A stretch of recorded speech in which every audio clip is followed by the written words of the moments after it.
Okay, can you all hear me? Everything good? Awesome. I recognize that I'm one of the last things standing between you and delicious lunch, so I appreciate your time. I understand what it's like. I've been on the other side of this many, many times, so I empathize greatly, and I'll try to be succinct. Luckily, Jesse covered a lot of the basics of NgRx, so I won't need to elaborate too much on those fundamentals. But we're going to talk about token authentication in NgRx.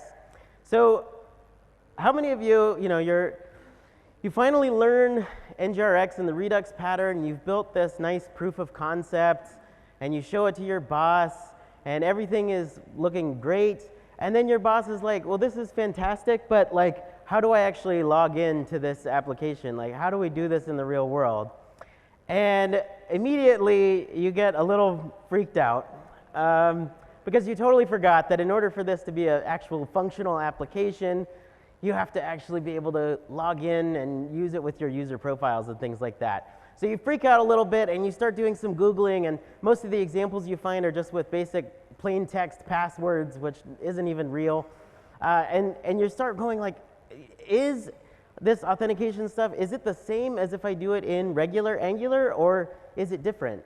And it's true, because authentication can be really big and scary, especially because it has all of this extra jargon or vocabulary to be diplomatic about it. You know, you have tokens and OIDC and OAuth and all of these things, and it can be really complicated. And then you throw NgRx into the mix. NgRx can also be a really big, scary subject, full of jargon or vocabulary, depending on how you want to look at it. You know, reducers and selectors and state and all kinds of things. And when you put the two of those together, it's like somebody took a big box of puzzle pieces and dumped them on your desk and said, you know, like, build something beautiful with this jumbled mess here. And that can be really complicated. So we're sitting here wondering, is authentication the same in NgRx as it is in Angular? And that's a really valid question, and your instinct is right, because it turns out that auth in NgRx does indeed look different than it does in vanilla Angular. And that's really because feature development in NgRx looks different than it does in Angular, right? So that's what we're going to talk about in this talk. We're going to walk through that process. So I'm Julien. I live in the northwest corner of America near Seattle, Washington. I'm a developer advocate at Auth0. Auth0 is an identity management company. We basically do access and authorization and authentication as a service. I also am a Google developer expert for Angular, and as Manu mentioned, I'm one of the collaborators for the Angular team, which is awesome to get to give back to the community. And I also love teaching through screencasts, through videos. So I've made a big course on NG Upgrade, and then I also make content for Thinkster and Egghead. So I mentioned that authentication in NgRx looks different than it does in vanilla Angular, and that's because feature development is different. If you think about it, when we go to architect a new feature in NgRx, we don't really do it in the same way that we do with regular Angular, where we might just start up by writing a service and then implement it in a component. NgRx has a lot more moving pieces, and that's sort of what Jesse was talking about. So what we're going to do in this talk is we're going to walk through the login process, and we're going to compare how we do it in regular Angular to how we do it in NgRx. So we're going to look at this chart many, many, many times in this talk, but basically what we're going to do here is look at when we start the login process. Usually the user clicks login, or maybe it happens when the app loads. We usually get sent off to some authentication provider or identity provider, and then that provider sends us back to the application, and then we have to handle that redirect. And then when we handle that redirect, we usually are looking at either some sort of success or some sort of error. So that's what we're going to use as our model for logging into an application. So when we do this in regular Angular, we typically have a really big authentication service that's the brain of this whole operation. So we have our authentication service, and it's communicating with our components, and maybe we also have that service communicating with our data services. So maybe we have to add an access token with an interceptor so that we can hit a protected API. And everything is sort of this like very linear, just a few moving parts, not too convoluted. But then when we go to do this in NgRx, things look really different. Because instead of having an architecture like this, where we have an auth service communicating with data services and our components, our architecture shifts into this crazy thing. Now let's look at that one more time. So we go from regular Angular, where we have this kind of setup, to NgRx, where we have a lot more moving pieces. And notice that the authentication service is sort of this thin layer alongside of the effects, and that's what we're going to dive into. So this comparison is sort of like comparing Angular to just sort of walking in a straight line, and then NgRx to being more like riding a bike, right? So a bike has a lot more moving pieces, but it lets you go a lot farther and a lot faster. Just requires a little bit of extra maintenance, especially if you're a dog on a bike. So again, we have this architecture here for NgRx, and that's what we're going to dive into. So let's just quickly go through some NgRx basics really quick. Now that Jesse's gone over things, we can be a little bit more succinct with this section. But in NgRx, we're really concerned with two main things. We're concerned with state, and we're concerned with side effects. So let's define those things. So if we have state and side effects here, state is really what is it that I need to keep track of, and the side effects are the events that happen that don't directly impact the state. And that can be a little bit confusing at first. So let's look at a couple of examples of this. So let's say we have, as part of our state, we have this video game collection. So that's an example of state. That's a thing that we're trying to keep track of. But then a side effect would be actually calling the API to go get the collection. The collection is what we're keeping track of, but calling the API is actually a side effect because it doesn't directly impact the state. Once we get the video game collection, that's when we're modifying state. We can use the same idea if we have a concept of game ownership in our video game library, where the call to the API would be considered the side effect. So somebody owning the game would be part of our state, but actually calling the API is a side effect. And you'll see that a lot in NgRx. The API calls are the effects. So let's start with looking at state when it comes to authentication in NgRx. So like we said, state is what do I need to keep track of? And what we need to figure out from there is where do we actually keep track of that state? And in NgRx, that's called the store. So when it comes to authentication, though, what actually goes in the store? Well, let's go look at our handy-dandy diagram again to see what we're doing here. So we log in, we get sent over to the provider sends us back to the application, and then we have to handle this success or this error. Usually the state comes from this success. So when we get back everything, we tend to get back things like this. We'll get some sort of Boolean of whether we're authenticated on the server side. We'll get probably some sort of user profile, and we'll get some sort of access token to call our protected APIs. Now this may look slightly different for your implementation, but this is sort of a general guideline of how things are going to look. We're generally also going to have some sort of redirect URL, but the redirect is actually going to be considered a side effect that we're going to look at later. It's not something that we're going to need to keep track of in the store, because we're really only going to use it once to redirect the user. Okay, so if we were to implement this flow in Angular, vanilla Angular, we would put all of this into our authentication service. And we probably would do something like this. We would have this class of our auth service. I've omitted the decorator just for the sake of space. But we would do things like keep track of is authenticated as a Boolean, as a property on the class. And we'd probably use behavior subjects to keep track of the user profile, as well as a behavior subject to keep track of the token. This is a pretty common practice. But in NgRx, we don't need to do any of that because we already have a way to keep track of these states in our store. So we can do something like this instead, where we'll have an auth state, and part of that auth state, we would keep our isAuthenticated Boolean, we would keep our user profile, and then we would keep our access token. So regardless of the details of your implementation, the one thing I want to call out is please don't keep your access tokens in local storage anymore. That was sort of a general practice up until relatively recently, but local storage is actually fairly vulnerable to cross-site scripting attacks. So it's better to keep your access tokens in memory and let your authentication service handle the lifecycle and everything. Okay, so we have this state where we've got is authenticated in our profile and our access token, but now we need to have some messages communicated about the state. And you might recall Jesse kind of using some similar language, because what we're looking for now is actions. So what actions do we need to modify this state? So how many of you all know who Mike Ryan is? He's one of the main maintainers of NgRx. Mike Ryan has this silly phrase where he says that he considers actions to be the gluten of the NgRx loaf, meaning that it's sort of the binding that keeps everything together. And so that's the case also in authentication. Generally speaking, there are two types of actions that you're going to run into in NgRx.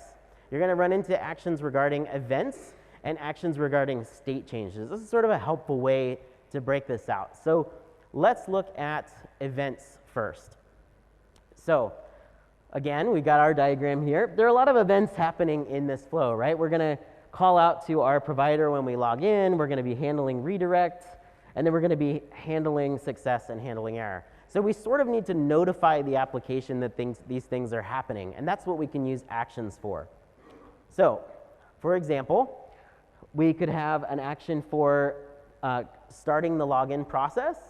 We'd have one for starting the log out process. And these are using the NgRx 8 action creators. It's a nice succinct way of creating actions. We'd also have an action for handling the redirect. And then we'd have actions for handling the success. And you can see that there's a payload there of the target route that we're going to redirect to. And then we're going to have a action for handling the redirect error, if there is one, with a payload of the error. And then you could, of course, do whatever logging or error handling you wanted to do. So those are the event-based actions. Now let's look at the state change actions. And by the way, I'm going to put up all these slides at the end, so don't get stressed about trying to take notes and take pictures and things like that. I'll have a link for you at the end. So state change actions. So again, we look at our beautiful diagram. You're all going to have this memorized by the end. There will be a test later in the day at 5 p.m. I'm going to go ask all of you to draw this from hand. So we've got our flow here. But most of the state changes, like I said, are happening in this success, because that's where we're getting things like is authenticated, and is there a user, and is there a token. And of course, we're also getting the redirect that we're going to use as a side effect. So we really need actions surrounding these three pieces of state. So we have these pieces in our state, and now we need some actions about them. So we have an action for loading the user, which is basically signaling like, hey, application, go load the user. That's what it's saying. And then we have one for once we get the user successfully, then we need to actually initiate that state change of adding the user to our store. And then we're going to have very similar actions for our is authenticated Boolean. So we'll have a basic action to signal the event of checking for the is authenticated. And then we're going to have an action for setting that to true, and an action for setting that to false. And then lastly, we're going to have a similar set of actions for our token. So we'll have an action to go get the token. We'll have an action to set the token successfully, basically. And then we'll have like a failure one to handle an error. Okay, so now we've got these messages surrounding events and changing state, but we actually haven't gotten to the idea of changing state. So where does state actually change? Well, it changes in reducers. So those three items that we're keeping track of, we need to define some reducers to deal with them. So reducers, we define like this. And this is again using NgRx 8 with its create reducer function, which is nice and succinct, no more switch statements and things like that. So we generally have this create reducer function where we pass in our initial state, and then we have these different on functions that are basically like the equivalent of the case statements in the switch. So we're going to have a series of these for each of those. So we'll have one for both check auth success and set not authenticated, so for both success and failure. We're going to listen for those actions, and then once those actions are triggered, we're going to update the isAuthenticated state in the store. We're going to do the same thing with our load user success. So we'll listen for the load user success action, and then we'll set that in the store. And then lastly, as you might have guessed, we're going to have one for the token success. We'll listen for that action and then set that in the store. So now we've got these pieces of state, we've got some moving parts here, but how do we actually use that state in our components? And that's what Jesse had mentioned as selectors. So this is what you would use to, for example, control whether you're showing the login button or the logout button. Check if the user is authenticated using that isAuthenticated Boolean, and then manipulate the UI accordingly. And we do that with selectors. So in Angular, how do we read these things into our components? Well, it's really direct, right? We just have our auth service, and we would just inject the auth service into our component and use those class properties accordingly, right? In NgRx, we use selectors. So we have our diagram here, and selectors are over on this right-hand side, where they're allowing us to read the reducers, the state derived from the reducers, into our components. So we need to define some selectors for this authentication process. So first what we would do is create some pure functions. So we would have a function for getting our user from the state, for our isAuthenticated Boolean, and for our access token. And then we would use those pure functions with the create selector function in NgRx.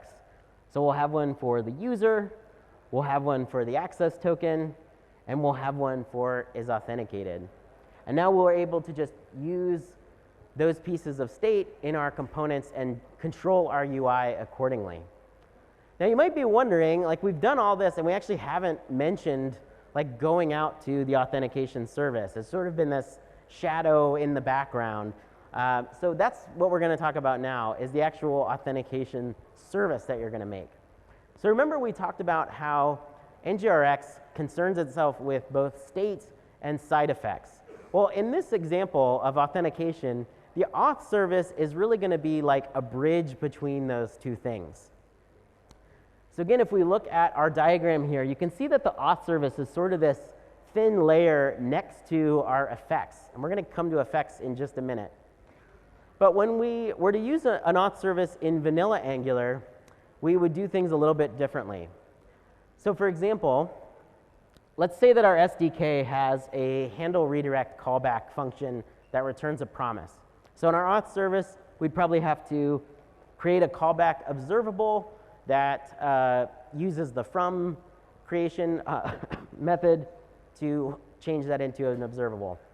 And then we'd have to build this function for handling the redirect, that part of our diagram where we get sent back from our provider. And this function is probably going to be really large.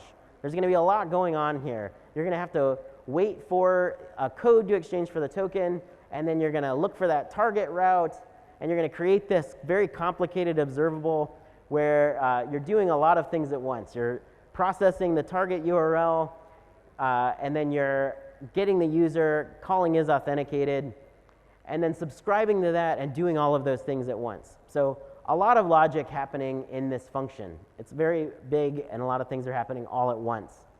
In NgRx, we're going to break that out into different parts of our application. So the auth service is going to be dramatically simplified. We'll still have that same wrapper for that handle redirect callback on the SDK, but in fact, the entire auth service is basically going to be consisting of those things. So we'll have an observable for handling the redirect callback, like we said. We'll have one for getting the user. We'll have one for initiating our login, and we'll have one for logging out. So all of these are basically just wrappers for the SDK. The authentication service isn't really doing much other than providing an interface or an API for our whatever SDK we're using. So like I said, the auth service becomes this bridge between our state and our side effects. Speaking of side effects, I've been saying over and over again that we're going to get to them eventually. So let's actually talk about side effects.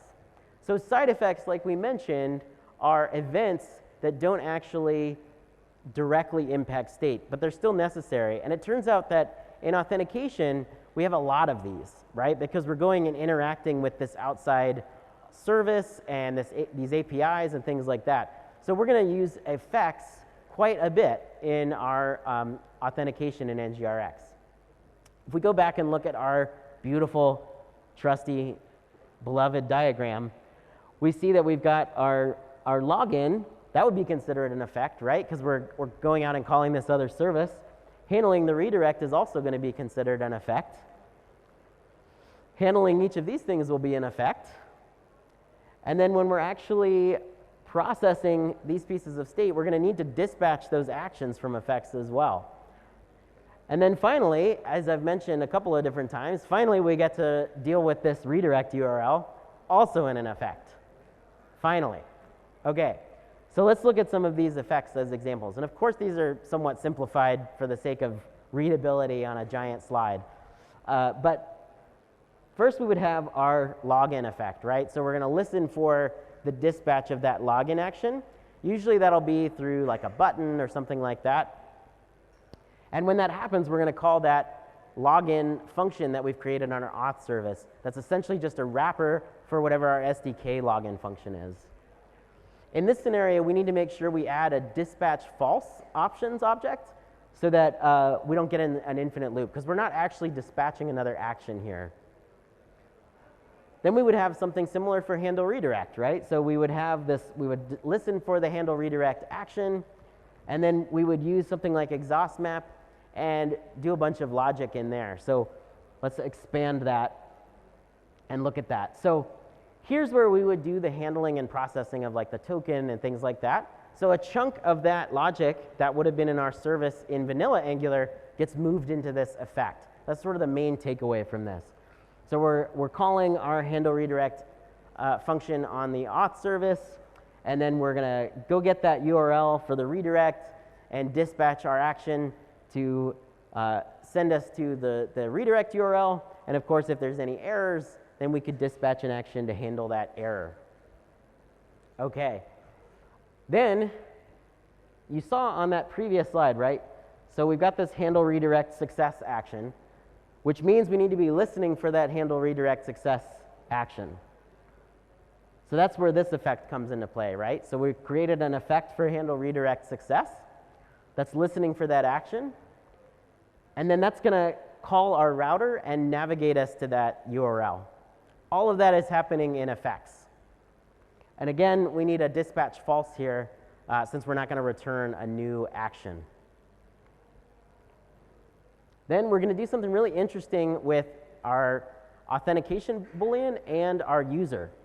So we're going to do this effect where we are listening for both the check auth action as well as handle redirect success.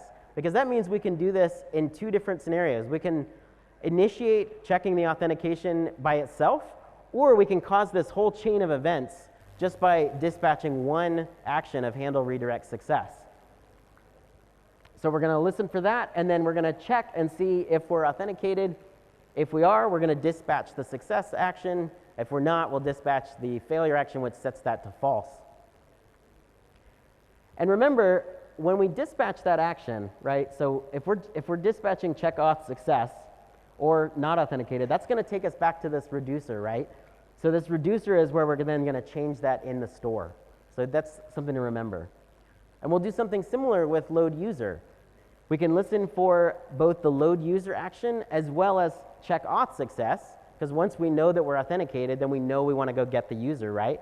But we may also need to get the user independently of checking for authentication. Maybe that information got stale, and we need to update that in the store. So when we do that, we can call our getUser function on our service, and then we can dispatch that action of load user success and set the user in the store. And again, that's going to call that reducer function that's going to set the user in the store. Okay, so what we can see here is these pieces of state. In vanilla Angular, we saw in the auth service that it's very linear, right?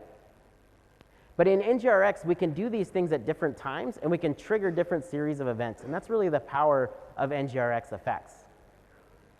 So again, the auth service is living alongside the effects. And I like to say that effects are really the brain of the authentication workflow, right? Another way of thinking of it is that they're the DJ of the authentication workflow. They're pretty much in charge of the whole thing. So you want to put a lot of time into making sure your effects are right. Okay, we're down to the end. It's almost lunchtime. We're just going to review here. I know, you guys have been awesome, really sticking with it. So let's just do a quick review. So we talked about how scary this subject is, right? And how it's difficult to know whether implementing authentication in Angular is in NgRx is the same as in Angular, right? And it turns out that instinct is right, because it does look different to implement authentication in NgRx. And that's really because feature development is different, right? We don't create a feature in NgRx in the same way that we do with regular Angular. So what we did was we looked through the architecture process of building out the authentication feature, and we took it step by step. And I told you you'd see this diagram again, right? So here's the last time you're going to see this diagram, I promise. And we talked about how we handle the redirect and how there's the success and failure. Oh, I skipped ahead one too many. Okay, so we compared how authentication looks in vanilla Angular, right? We have this big service, and then that service talks to our data services and our components. But in NgRx, we're mostly concerned with state and side effects. So the architecture is different. Instead of having this architecture, we have this thin authentication layer, and our effects are doing a lot of the heavy lifting here. And we compared this to walking in a straight line with Angular versus riding a bike with NgRx. Lastly, we talked about how the auth service is like a bridge between our state and our side effects. And we talked about how effects are the DJs of NgRx authentication. You did it. I'm so proud of all of you. I'm so proud of all of you. Okay, so I have the slides up at this link. I'm also, if you follow me on Twitter, I'll be tweeting those out. I've also got a sample repo that I just remembered I forgot to add to this link, so I'll do that probably after lunch, let's be real.